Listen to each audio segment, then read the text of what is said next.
What's going on, everybody? Hope everybody's doing well as usual. Welcome to my show, and today we'll be talking about CERN a little bit. So, I got thinking and really studying into CERN. That's where I've been. I've been really digging deep to find out like what's going on at the collider, the LHC, and let me tell you what's happening here, in my opinion. Mandela effect, all that stuff. It's all real. It's happening in the now. And what's happened is we have slipped into a reality that it's not alternate to us. It's our reality, but it has fragmented. It has like when you have a jacket or a sweater and you overwear it, the sleeves begin to fray, if you know what I mean, or a pair of pants.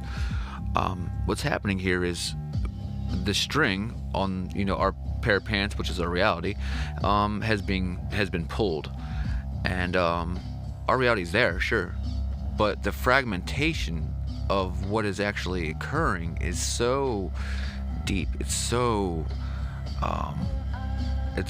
like a knife cutting through, a hot knife cutting through butter. That's really what it is. And it has literally opened a gate that is showing us things in the sky, really right in our homes, everywhere. The black matter it's ghosts. It's demons. It's actually my theory that ghosts, the good ones that have gotten stuck, the good guy that is sitting in class, ends up getting shot, but ends up haunting his parents' house because he doesn't know where to go. Those people have been saved. Those people, I believe Jesus has come back for those people, and that's why you're not hearing about hauntings like you once were. You're hearing about demonic attacks, and there's a big difference between demonic attacks and then and a true haunting. Anyone will tell you that. Your priest, your preacher, even these what they call demonologists, all of them, they'll all tell you that if you have an infestation of demons, that is a very, very bad thing compared to having a haunting, which is basically just somebody stuck in a moment and waiting to realize that they're stuck and they need to look up and move to heaven. But CERN has torn that, has made this happen. It's like a magnifying glass, okay? And what it's done is it's shaken our reality. It's like wearing 3D goggles or 3D glasses at a 3D movie. Everybody knows if you go into a 3D movie with no glasses, you still can see the movie, but it's going to be all blurry, and you can make out what's happening, and you know it all. But those 3D glasses, when you put them on, it's an entire different reality, and that's what we've stepped into. We've stepped into a frame of being that it's going to change the fragment of everything that we all are.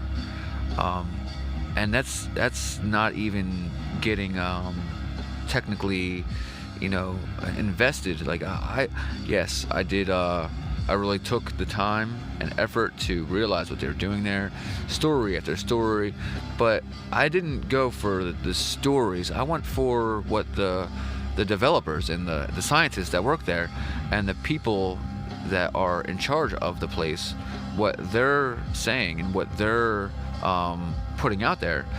And what's happened is it's my belief that the beginning of this was Fukushima. See, they learned something when Chernobyl happened. They learned that dark matter existed in a form of a negative reaction to an atomic weapon, or atomic not exercise, but event. And when these events happen, what they're doing is they're tearing at everything that we know is real. So when Fukushima happened, the Pacific Ocean the water is very salty, but it's very humid in that area. So all that humidity is soaking up into the sky, and it's moving radioactive isotopes into the clouds, and in the form of rain, and when this happens, if you look at what an atomic or a radioactive reaction does, it's more or less the beginning of everything. It's the split of an atom, which is the split of reality itself. And this is part one. I will probably have a part two.